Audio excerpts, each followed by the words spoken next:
Good evening, everybody. If I could draw your attention over here, I'd like to just welcome you all to the Abbey this evening. And we're quite comfy and cozy in this space. And I'd just like to say that Brian and I are thrilled to see so many people out in our first lecture session. I'd just like to say that we're planning on making this an every Sunday evening affair, and Brian has a lot of content to move through and a lot of amazing things for all of us to learn. So we're going to begin with some singing and just set the tone and prepare our hearts to hear from God. And so on behalf of the Abbey, I'm thanking Brian for being here to teach us in his lecture series, which he'll explain a little more of shortly. But I'm going to hand everything over to him, and he can lead us moving forward. So thank you, Brian. All right, now I have no idea what songs you guys know. So I put some up here on the overhead. Do you know the song? What do you think? If you do, sing out. If not, it's easy.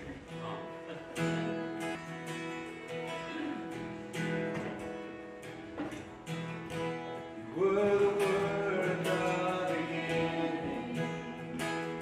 One with God, the Lord most high.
their crowns before the Lamb of God and sing. All the saints and angels bow before your throne. And all the elders cast their crowns before the Lamb of God and sing, you are worthy of it all. You are worthy of it all. For from you are all things, and to you are all things. You deserve the glory. You are worthy of it all. You are worthy of it all. For from you are all things, and to you are all things. You deserve the glory.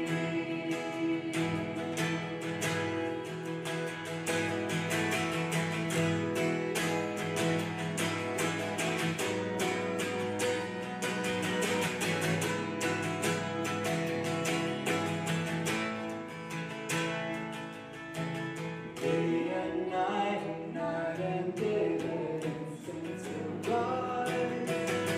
Day and night and day, let incense arise.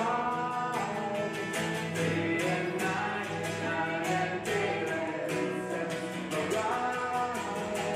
Day and night and day, let incense arise. Day and night and day, let incense arise. Day and night and day, let incense arise. Day and night and day, let incense arise. Day and night and day, let incense arise. You are worthy of it all. You are worthy of it all. For from you are all things, and to you are all things.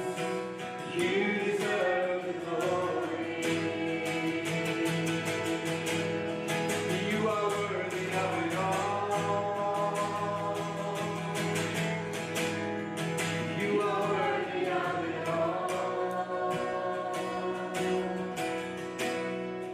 For from you are all things, and to you are all things.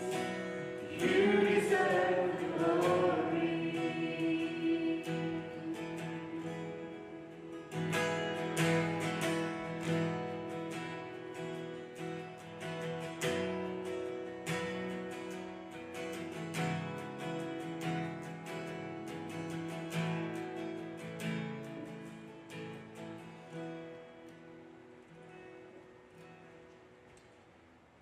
Father, we're so thankful for calling us by your name, giving us the spirit of adoption, calling us your children. And Lord, it's as your children that we come, we seek you, Lord. We seek you. We want to hear your heart. We want to know your thoughts. You say that you've given us the mind of Christ. We want to start thinking and living and moving and having our being of the mind of Christ.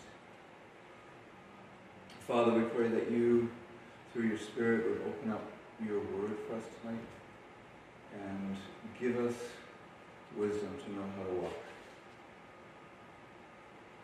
You are worthy of it all. We give you all praise and glory. And we acknowledge that unless you speak, unless you're the one who's opening your word, then the words are empty, the words are dead. But we need you, Lord, to speak. You are the anointing. You are our wisdom. We thank you for this gathering and the promise that where two or more are gathered, there you are.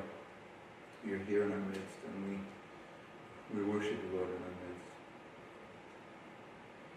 We pray in Jesus' name.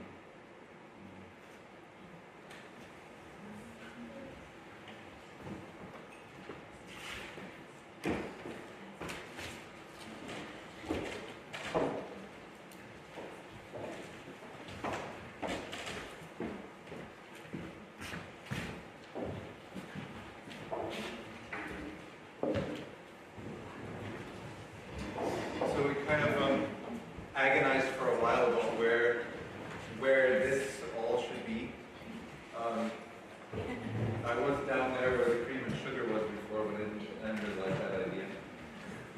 So kind of moved everything up here.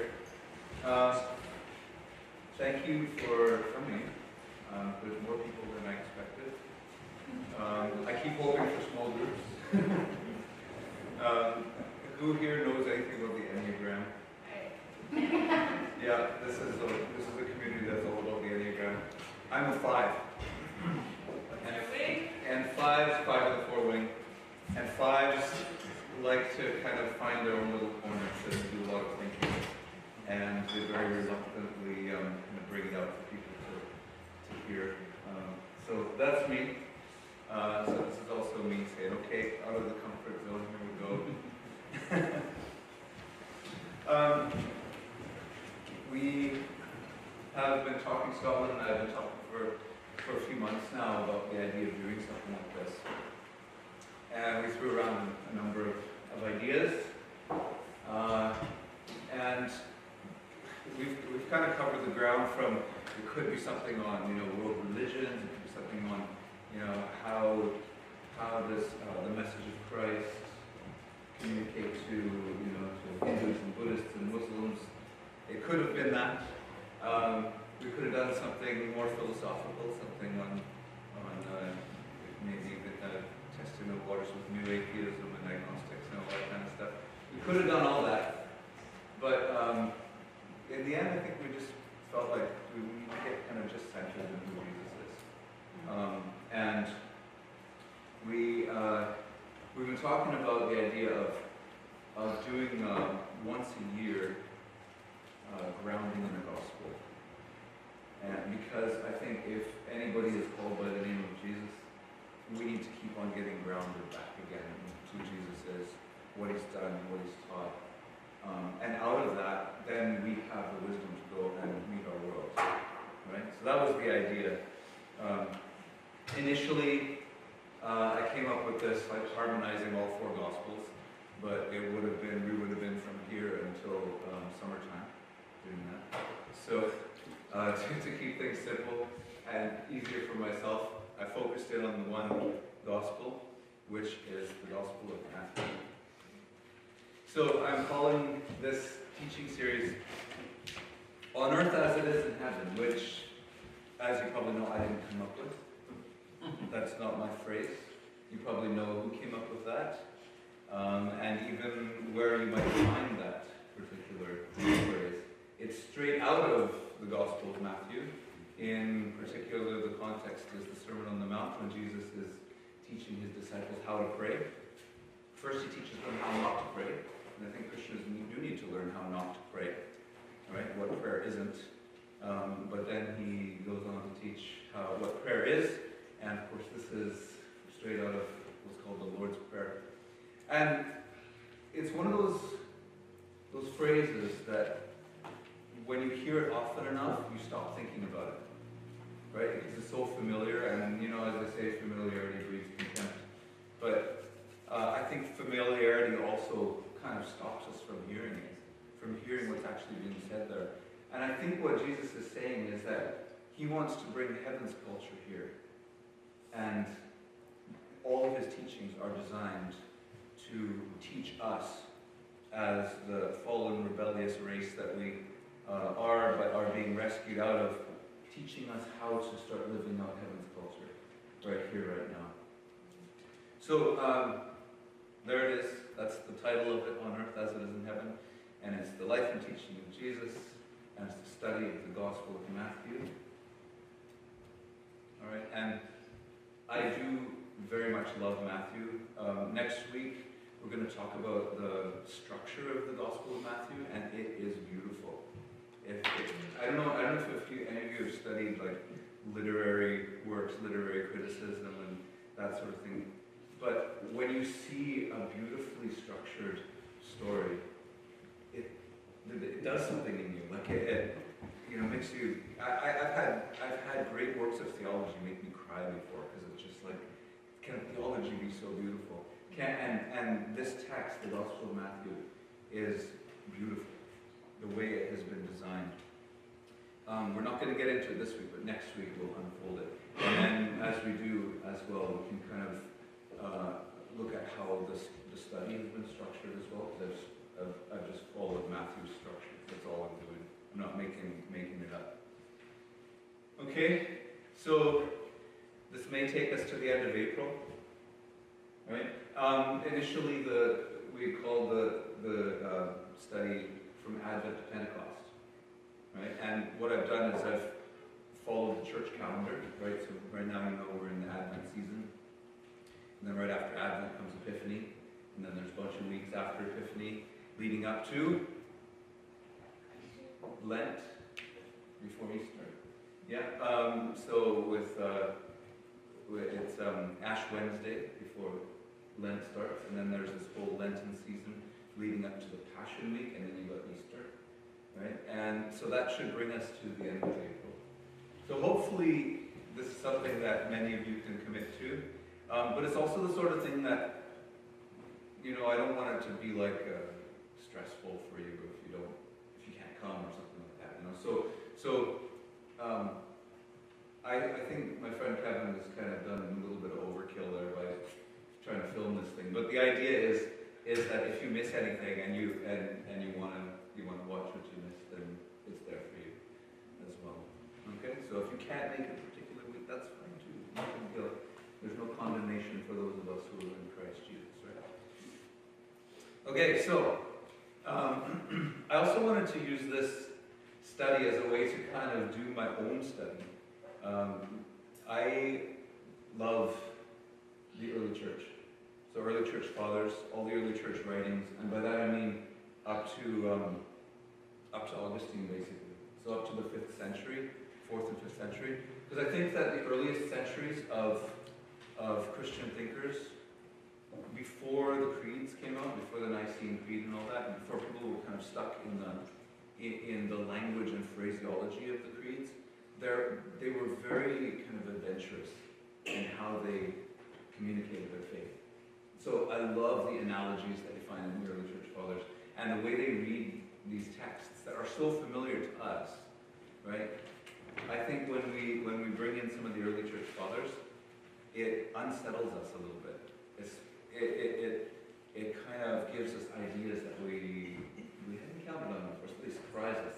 And I think there really is 2,000 years of church history and amazing original thought that we're missing out on because we're stuck in our century.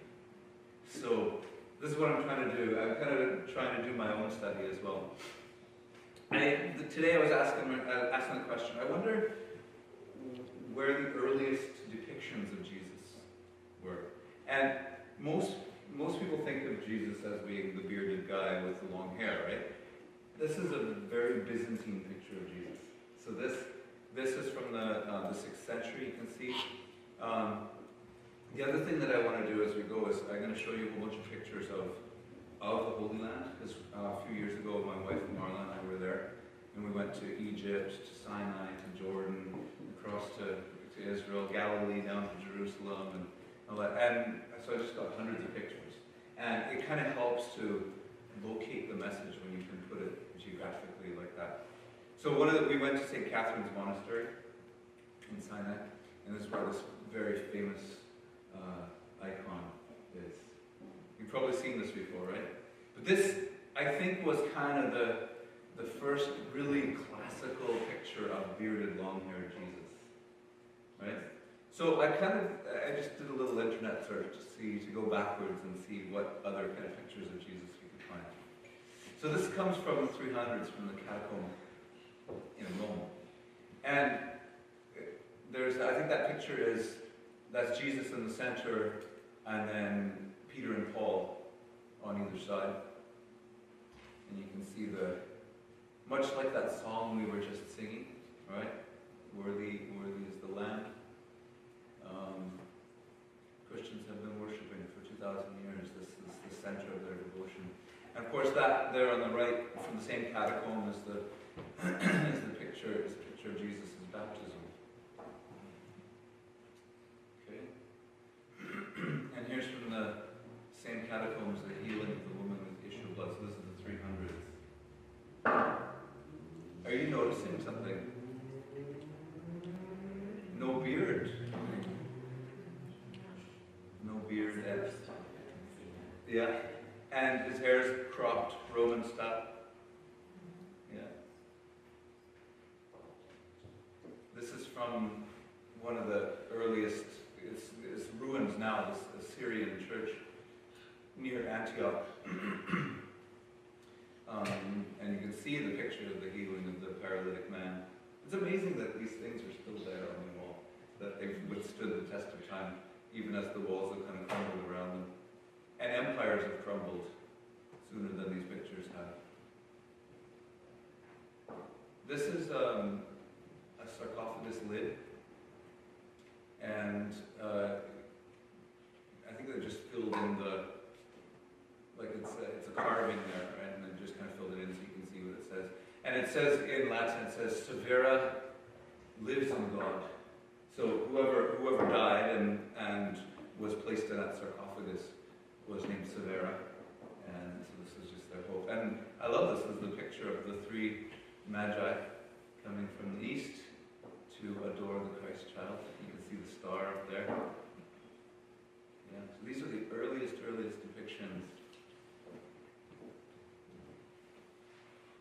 And then this one is even earlier. Good Shepherd, 200s. This one, there's about 3 different versions of this, the Good Shepherd. Okay, so here's my question. Long hair, beard, cross. Right, so all the stuff that, the long hair and the beard. So 20 years ago, this used to be a ladies' parlor in here in the Baptist church. And there was a picture hanging over the couch that was then new and cutting edge and beautiful. And it was a picture of Nordic-looking Jesus, which I called Sven. Sven or Gunther. I couldn't make up my mind. But like who knows what he looked like, right? And to make him look like he was from Scandinavia, well, that's a pretty bold thing. But that's the picture of Jesus that everybody really has. Also, what about the cross? There are no depictions of Jesus on the cross in these early centuries. Okay, and I think it's because it was such a symbol of horror. Right? Yes, it's the symbol of our salvation and our redemption, but the thought of depicting Jesus on the cross was kind of unthinkable to early Christians. But look at this one. So this is the earliest depiction of the cross, and it's graffiti that was meant to mock a Christian by the name of Alexamenos, and it has a picture of a donkey on the cross, right? And so this guy's mocking his friend or something, Alexamenos worshiping his god. That's the earliest image of the cross related to Christianity. Interesting? All right, so why have I done this? Because I think this is the point. This is what Matthew's all about. Matthew's all about, these are the teachings of Jesus, the life, the work, the teachings, the wisdom, the culture of heaven that Jesus has brought down. You know that song we just sang, He didn't want heaven without us, and Jesus, you brought heaven down, right? That's what He did. He brought the culture of heaven down here so that we could now find out what God is like and what it's like to live in God here on earth as it is in heaven, right? So reproducing Christ in us, I think that is the image of Jesus that God intended, rather than Nordic Jesus or the Byzantine Jesus or what have you, right? He wanted this Jesus reproduced in each one of us, right? So that's the point in all this. So here's this famous story from Matthew, where these guys are trying to trap Jesus, right? Matthew 22. Tell us then what you think. Is it lawful to pay taxes to Caesar or not? So the trap is this. If he says, yes, pay taxes to Caesar, then he's a traitor to his culture and all that. But if he says, don't pay taxes to Caesar, then he could be tried with some sort of treason or something like that, right? So either way, they've kind of sprung a trap for Jesus. And you know the story, but I'm going to hopefully put a little bit of a twist on it that you might not have heard before. Jesus, aware of their malice, as he is very aware of our malice, said, why put me to the test, you hypocrites? And you know what the word for hypocrite is? It's a Greek tragedy term, right? You know the masks that people put in front of their faces, the smiling mask or the frowning one. It means the interpretation from beneath the mask, right? So whenever he called the people who were trying to trap him, he called them hypocrites, saying, take that mask down. Stop. What's with the mask? That's what he was saying. And I think that's what he's saying to us right now. Is what he's saying to church people all the time. Take the mask down, right? And then we can see what's really there, and then we can deal with what's really there, right? And then people can start seeing me through you. That's how this works. So why do we to the test? Show me the coin for the tax, and they brought him a denarius. And Jesus says, now whose likeness and inscription is this? Okay, so here's our question. What is this face? What is this image on here? And they said, Caesar's. Then he said to them, therefore render to Caesar the things that are Caesar's, and to God the things that are God's. Now look what Jesus is doing here. He's saying, whose image is this? Right? And he's speaking right to the very heart of Jewish understanding about what a human being is. Right? Because remember, back in Genesis 1 and 2, doesn't God say in the image of God he created them, male and female he created them. So he's saying, you people with your masks, give your taxes, no problem. But you know whose image you are. It's now time to start reflecting that image and give that image back to God. Right? So they try to trap him and he's trapped them. Right? This is why I believe that Jesus is the wisest person who ever walked on the earth. And there's all kinds of these stories that we'll find as we go along. So in other words, Jesus' intent was that we would be what he looks like. Right? Forget about trying to depict him in cultural clothing and garb. I mean, we are supposed to be what he looks like. Okay, so this is a book that I'm looking for. If anybody wants to get a Christmas present, Rock and Stand. An Orthodox Appraisal of the Protestant Reformers and Their Teachings. What a great title. What a great title. So, of course, what's it a reference to? It's a tale of two houses, right? And this goes to the beginning of the first teaching section in Matthew. And he says this, everyone who hears these words of mine, which words? Well, all the words of the Sermon on the Mount. Those words. He's just finished, in this context here, he's just given 2 chapters full of teaching after teaching after teaching about what heaven's culture looks like. Right? He says, everyone who hears these words of mine and does them will be like a wise man who built his house on the rock. And the rain fell, and the floods came, and the winds blew and beat on the house, but it did not fall because it had been founded on the rock. Right? Now you know what the next verses are. And everyone who hears these words of mine and does not do them will be like a foolish man who built his house on the sand. Now he doesn't say people who have never heard these words before. Notice this. He says people who have heard these words of mine. Right? So basically he's speaking to church people everywhere. Right? Everyone who's ever heard the teaching of Christ in some way, shape, or form is now responsible for them. Right?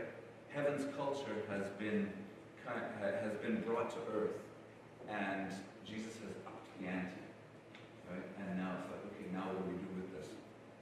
Well, it's down to this, the choice of whether we choose to do those, to not just listen, but to do it, or not. It comes down to what you do or don't do in the end. And the rain fell, and the floods came, and the winds blew and beat against that house, and it fell, and great was the fall of it. Okay?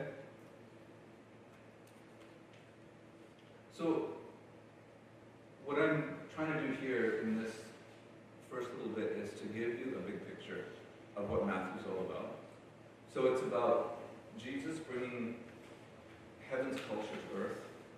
It's about him giving us the teaching so that we can reproduce it, so that we can start living out heaven's culture here and now, on earth as it is in heaven, right? And like the two guys, the two houses, it is down to individuals and their choice to hear and do or hear and not do, right? It's as simple as that.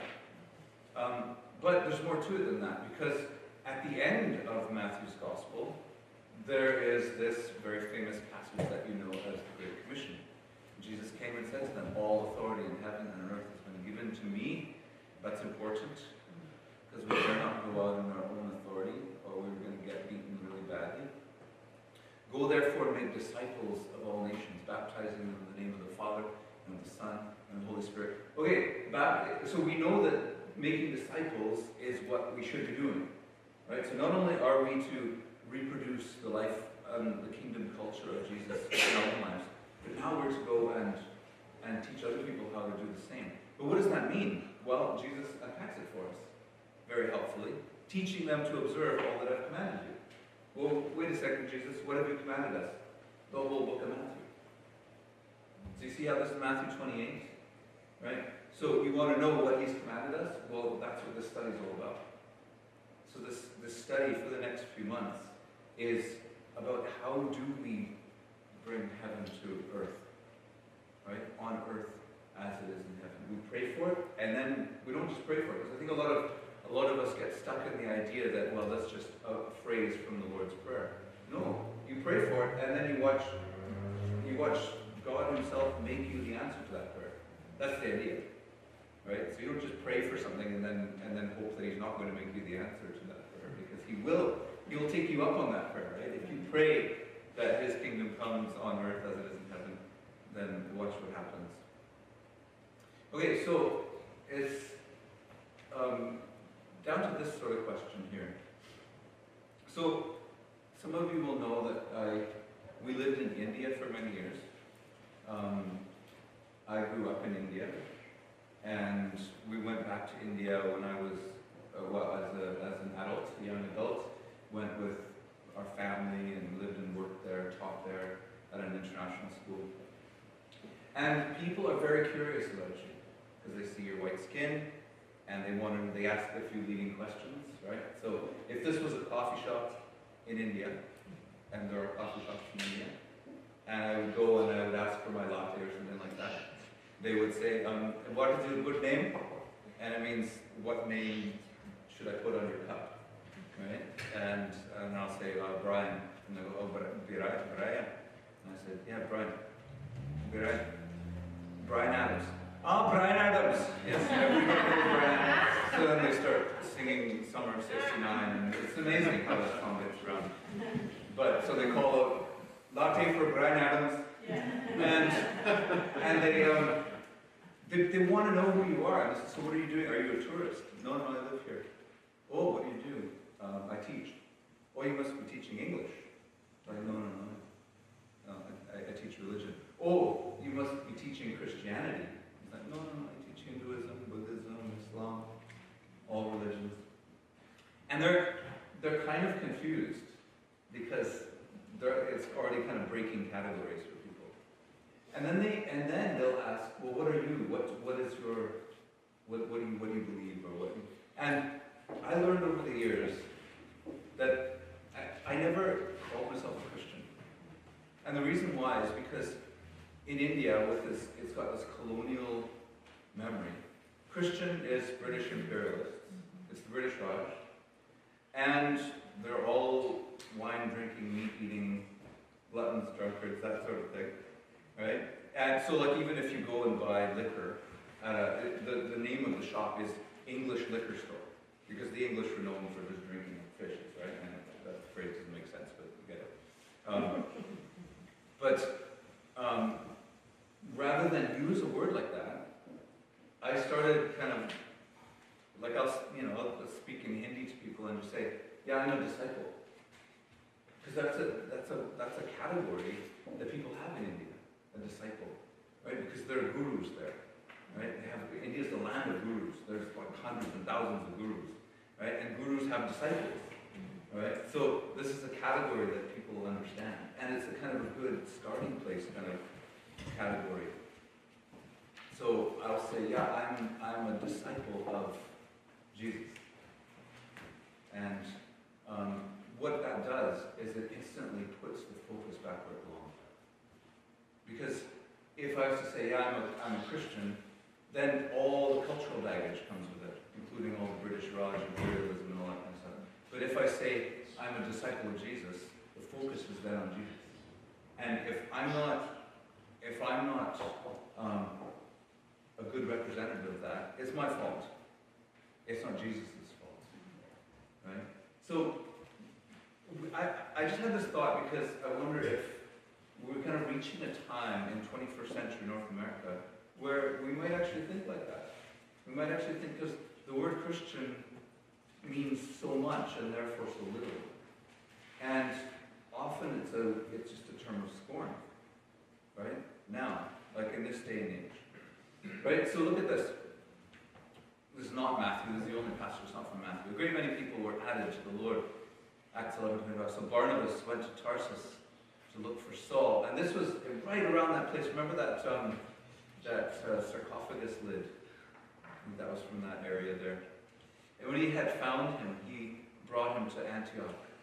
For a whole year, this is Saul and Barnabas, they met with the church and taught a great many people. And look at this sentence here. And in Antioch, the disciples were first called Christians. So I wonder if we've reached the point in this moment in history where we need to reverse that. Where Christians need to once again be called disciples. Right? Because the word Christian means too much and therefore too little. Right? But a disciple puts the focus back where it belongs, on the teacher, on the teaching.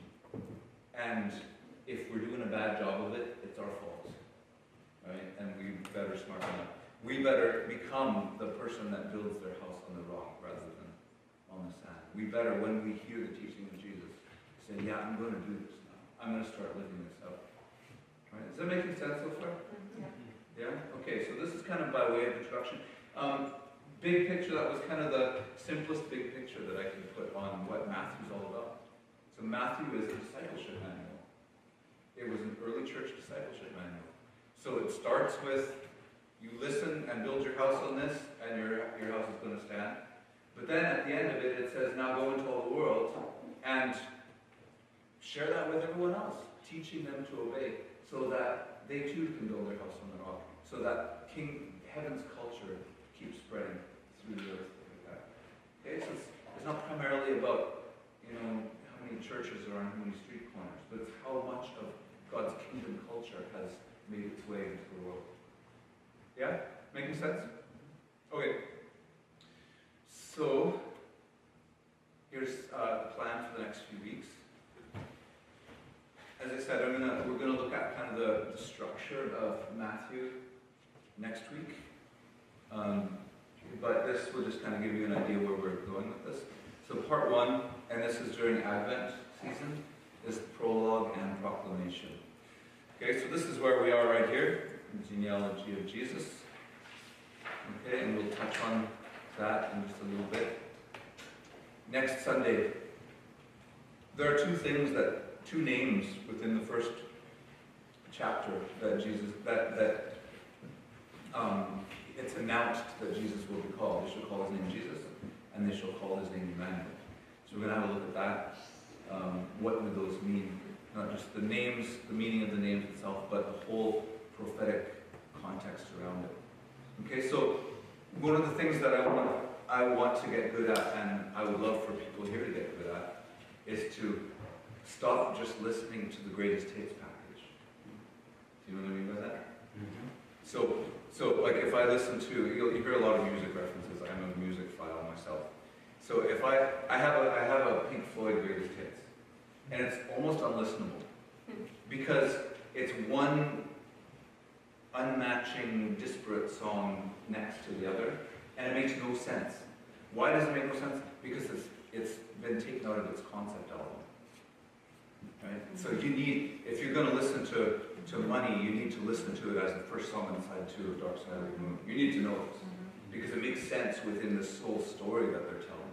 Right? So too, when we have prophetic texts in the New Testament writings, you'll often read Matthew, and Matthew say, and this happened so that it would fulfill what the prophet so and so said.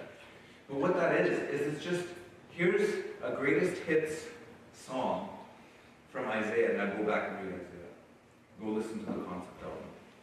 Right? That's what you're supposed to be doing. So that's kind of what I'm hoping that we can start doing with this, is that we don't just say, okay, here is this particular text from Isaiah 7, right? Yeah, it's from Isaiah 7. But now, what did it mean in its original context? Right? And does reading it in its original context deepen the meaning of everything that's being said in this enunciation? Oh, of course it does. It means at least as much as the text itself is saying, but then much, much more. Right? So these are some of the skills that I want us to learn as we go through the text. We learn to go back to the concept album, the original prophetic concept album, and we get it. Yeah? Any questions about that? Is it making sense? Yeah? Okay. And then I wouldn't blame you if you weren't here for 2 Sundays before Christmas.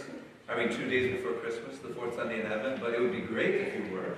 Because this is Matthew's Christmas story, right? So December 23rd, born in Bethlehem of Judea, both for Israel and for the nations. Okay? So you can see our passages that we're going to be looking at there. And by the way, we're going to go through the entire book of Matthew. So I'm not leaving any text out. Right? So you'll have this plan. What we're going to do, Scotland and I are going to do, we're going to print these up for next time. So you have the whole plan there. You can read ahead if you want. Right? So, yeah, and that means as well, if you can't make it on a particular Sunday, then you can keep up with us. Right? And we'll be asking questions from week to week to kind of lead us into the next section. Okay? And then the first Sunday after Christmas, the baptism and temptations. Have you seen this before? At the baptism it says, where God says, the Father says, this is my beloved Son. But then the very next passage is Jesus in the wilderness. And how does Satan lead every temptation? If you are the Son of God. If you are. So that's what we're going to look at, is that Jesus' affirmation that he is the Son of the Father, and then the temptations. And we have to face those same temptations. When he calls us, what I prayed earlier, we are sons and daughters by adoption. We have to hold on to that, right? Because the very first thing that if you like, the enemy is going to attack is if you are a daughter of God, if you are a son of God, right? And if you lose the ground there, then the rest of it's easy, right? But if we can hold the ground there, then we can actually start walking like Jesus, right? At least that's the theory. Okay, so that'll be first Sunday after Christmas. And then we're at Epiphany, January 6th. Repent, so this is when Jesus begins his ministry. Repent, for the kingdom of heaven is at hand. So we'll look at that. What does Jesus mean by repentance? What does Jesus mean by the kingdom of heaven? And then, we won't go any further than this, but from Epiphany to Lent, then we start getting into what is a kingdom of people and culture. And that's our first discourse, the Sermon on the Mount. Okay? So for most of Lent, it's going to be that first of the Sermon on the Mount. If you want a good capsule of what heaven's culture looks like, there it is. Okay? And again, we'll talk about structure next Sunday. Okay, so genealogy of Jesus. It's going to be very short tonight. But a lot of people are tempted to skip over the genealogy, right? Because they're difficult names. A lot of names. There's a lot of names. But who's brave enough to try and read this? Who thinks they can do it? Angela? Angela, go for it. Okay. Let's do this. If you could read it, do you have your Bible there? You do, right?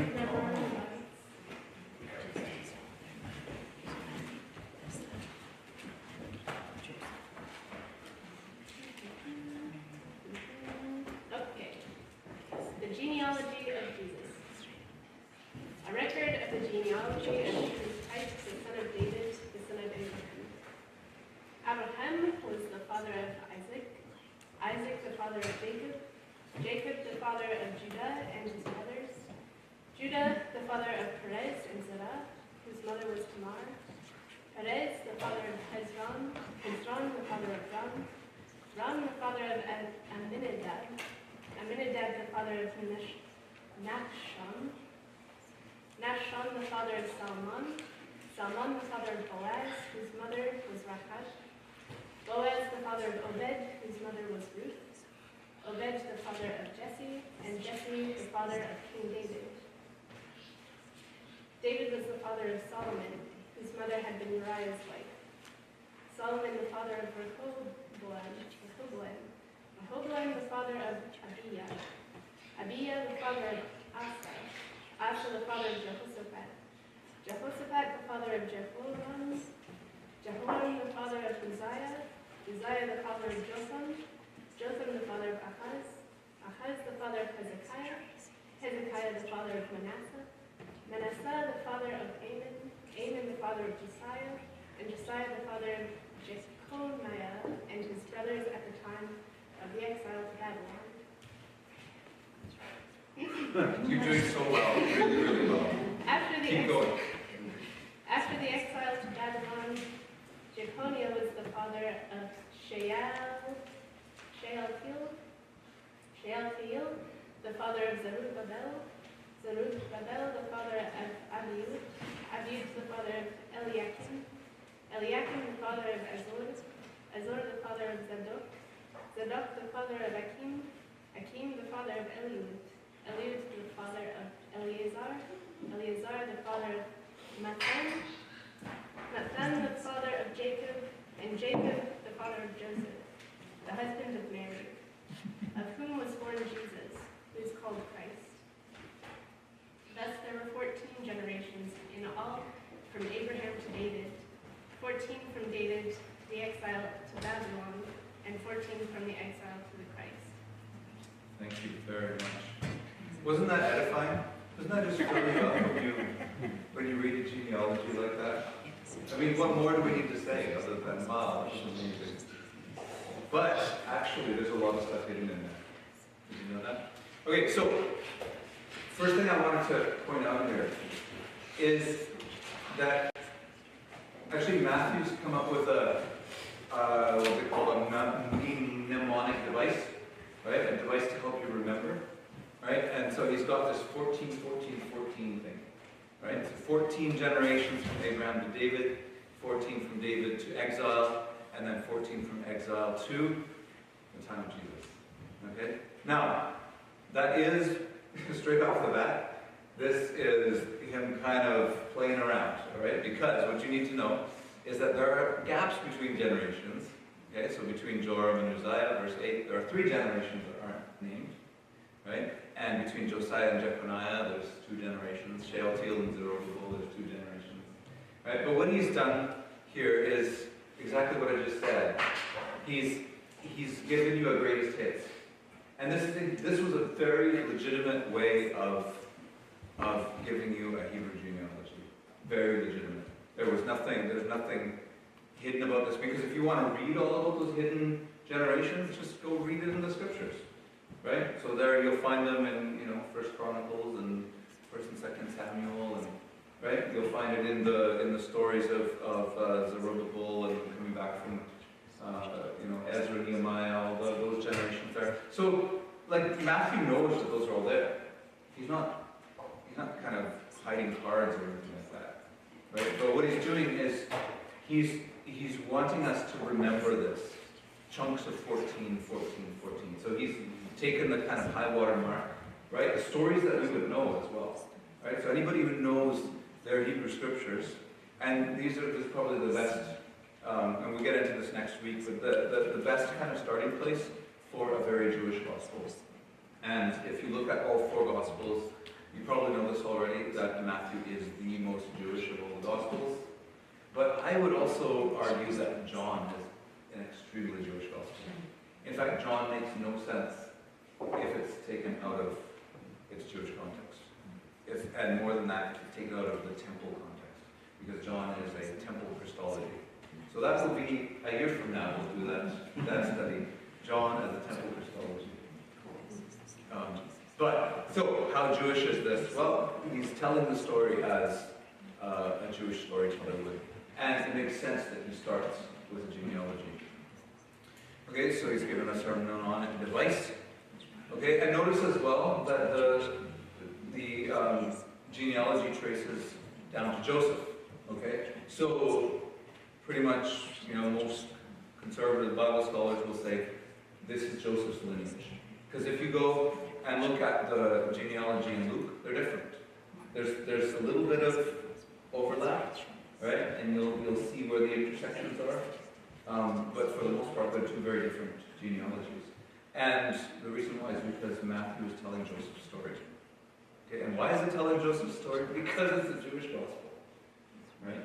So, if you want to, as I've said here, if you want Mary's story and genealogy, go to Luke. Right? So even if you look at Luke's Christmas story, it's all about Mary. But Matthew's Christmas story is all about Joseph. So it means that Matthew must have interviewed Joseph or Joseph's side of the family, or heard Joseph's side of the story before Joseph died. Matthew was one of the earliest disciples, as you know. So for whatever reason, he stuck to those traditions around Joseph's version of the story.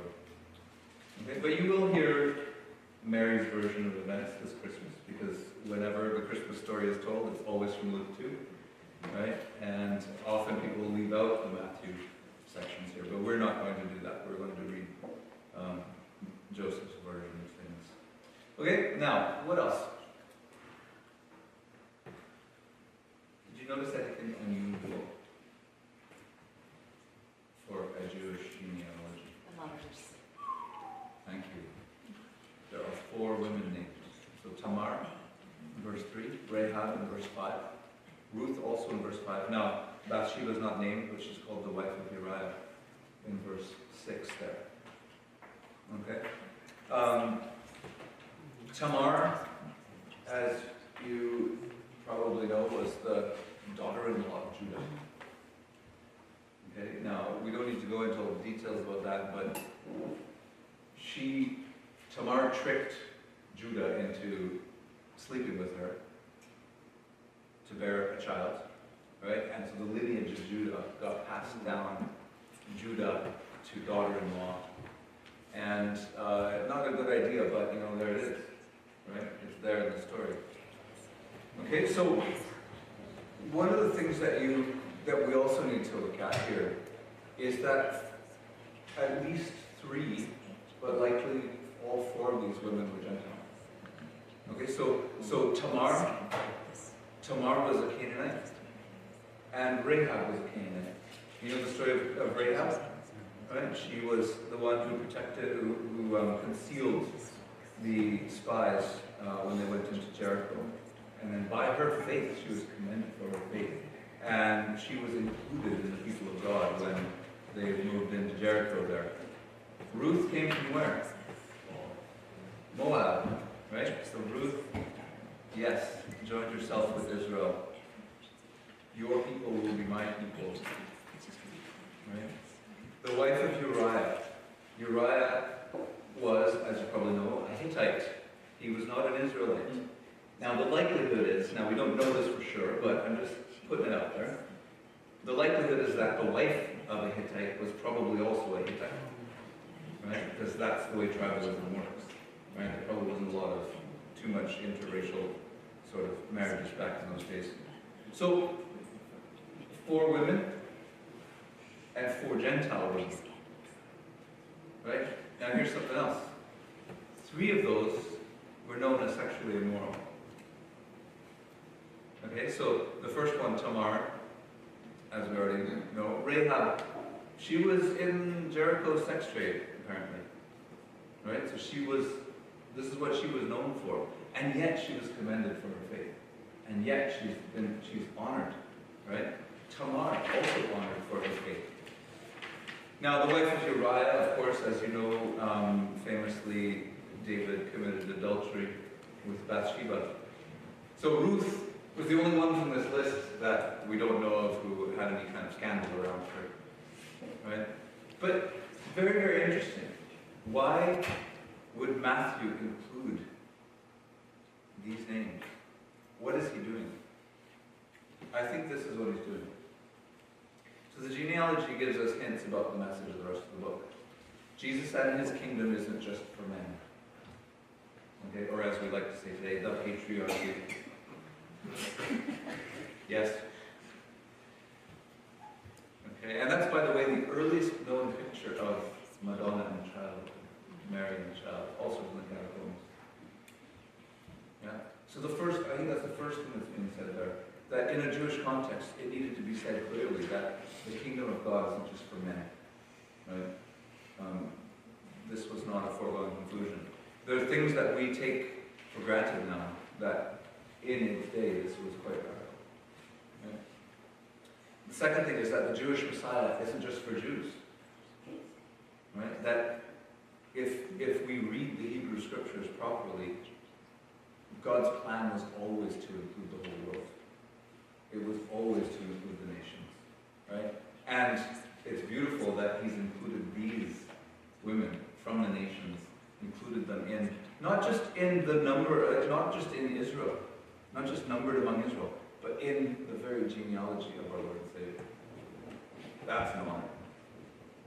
Right? And third thing, God so loved the world that the Messiah has come for all, not just for the morally upright. Is that true? Thankfully that's true. Right? Otherwise, none of us would have a chance. Right? So I think even in the telling of this genealogy, Matthew is setting stuff up for us, themes that he's going to keep running through his story and how he tells the story. Okay, so through Matthew's gospel, Jesus seems to go out of his way to include women and Gentiles. Luke even more so. Right? When you read the gospel of Luke, even more. Right? Jesus is quite radical in that sense.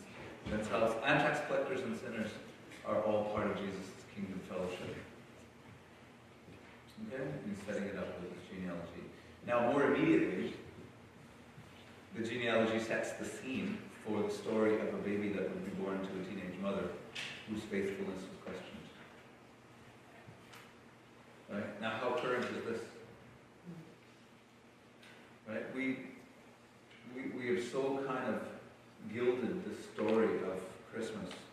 We've so scented it with candles and eggnog and, Christmas trees, that we've forgot how messy it is. We've forgotten how inconvenient it is. Right? So if you're asked the question, what does Christmas smell like? So some people would think of spiced apple cider and scented candles and that sort of thing. But you know what Christmas actually smelled like? It smelled like cow dung. Christmas smelled like cow dung. The first Christmas smelled like animals. Right? And there's a reason why Jesus was born into that. Because it's a picture of how he comes into this world. And it's also a picture of how he comes into our hearts. He comes into the dung-filled stable of our own hearts. Thank you, Lord. Right? So, we've forgotten how scandalous the story is. That poor Mary had to live with the scandal of people shaming them, naming and shaming them. But look what Matthew's done with the genealogy. He's given dignity to all of these people. And now, here's this young teenage mom as well. Look what he's doing. Okay, so that's it. But I had some questions. And I wanted to, I think it's useful to ask questions that are both about orthopraxy and orthodoxy. What do I mean by that? Orthopraxy is about right practice. But how do we live this out? And it's got to come down to that question. How can we live this properly? What does it mean to live as a disciple? And then the orthodoxy part is correct belief, right? So you can be a very nice and decent person and loving everybody around you, and your theology a total mess, right? And that's okay. It's not the best, right? So we want to hopefully through this kind of tune up a little bit, both our orthopraxy and our orthodoxy. So this question here. These are some questions that I came up with from looking at our genealogy. Who do we consider to be our family? Who have we included or excluded? Are we ashamed or unashamed of our immediate family? Yeah? Our extended family. Our family tree. And then, more importantly, our extended family fellowship.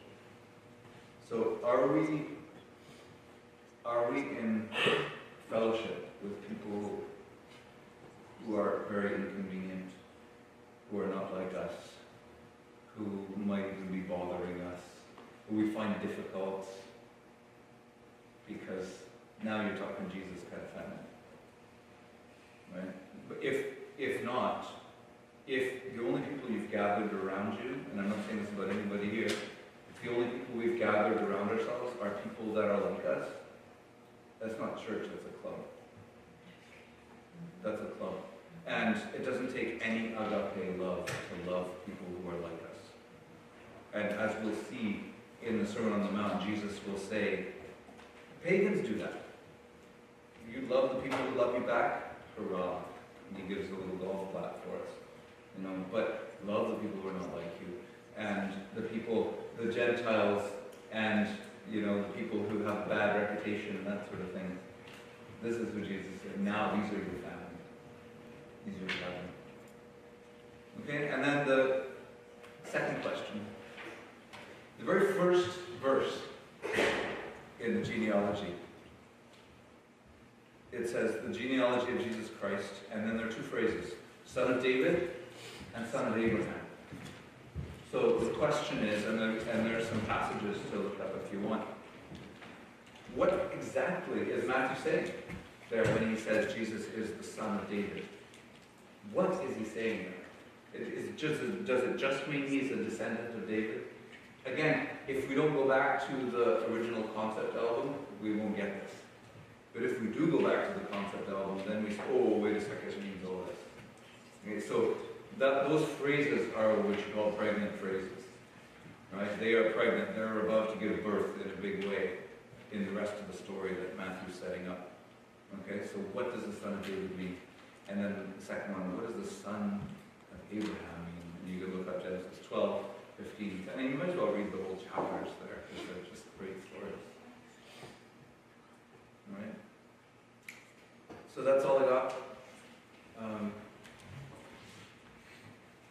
Any thoughts? Any questions? I have a question about how the genealogy was found.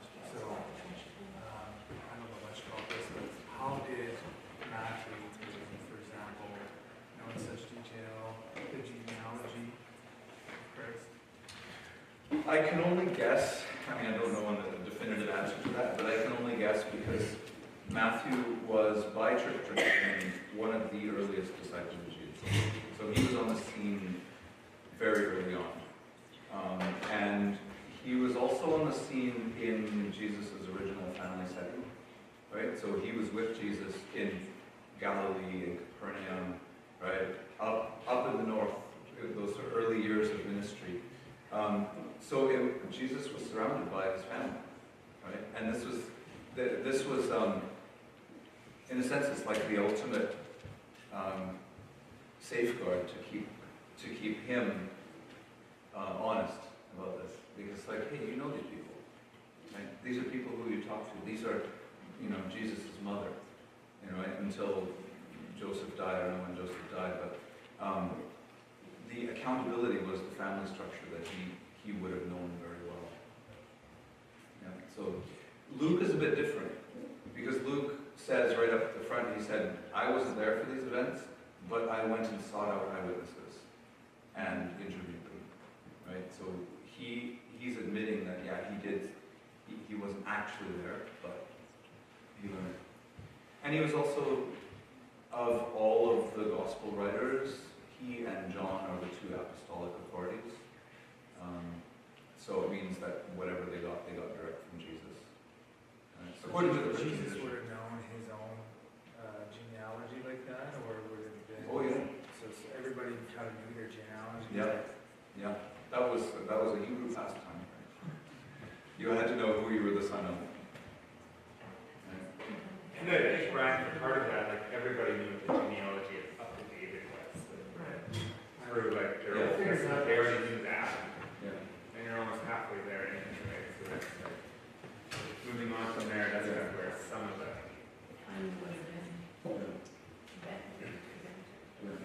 Well, this isn't directly answering your question, but back to the scandal that Jesus' birth was.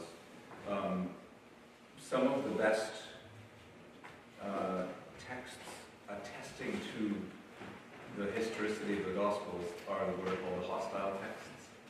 And by that means the Roman, Greek, and Jewish historians or historical texts that are basically denouncing this new thing, this new cult called Christianity. And in the first century Talmud texts, there is a section that is basically calling Jesus a bastard, right? So like his title in Christian circles was Yeshua ben Parthena, and Parthena means virgin, right? So the word that we're going to look at this next week in the passage from Isaiah 7, the virgin shall give birth. That Greek word there is Parthena. But the Talmud texts there, contemporary to the early Christians, switch the letters around and they call him Yeshua ben Panthera, which is Jesus, the son of a wild beast. And they came up with the charge that Mary got knocked up by a Roman soldier or something like that. So there's the question of his parentage, and that was a live thing back in the first century. So the early Christians would have had that much more reason. We got to get this right. We got to have done our homework on this and know who he's connected to. Okay? Now, one more thing to add to this is you'll see. Okay, so it was Abraham, Isaac, Jacob, right? And then it doesn't go to Joseph, right? Because often you'll find Abraham, Isaac, Jacob, Joseph. It goes to Judah, right? And there's a reason why, because Matthew's going to set the story up to say Jesus is the Lion of the tribe of Judah. He is out of the ruling tribe of Judah. And that's a hint as to what son of David means there. So, yeah, I think what you were talking about there, I think it actually splits at Judah, right? So yes, everybody was connected to this lineage here, but now let's go from Judah down, because Jesus needed to be of that lineage. So I think they did their homework. I think we need to give them more credit than they often get in this day and age. Yeah. Any other questions, thoughts?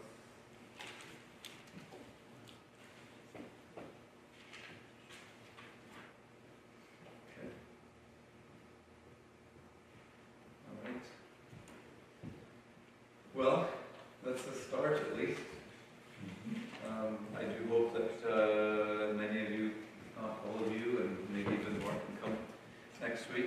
and we'll figure out what it means to bring the heavens culture to earth.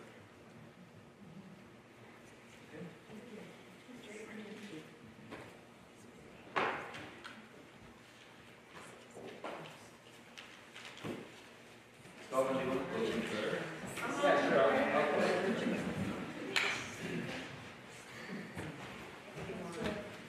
All right, everyone, let's pray. God, we want to thank you for this evening.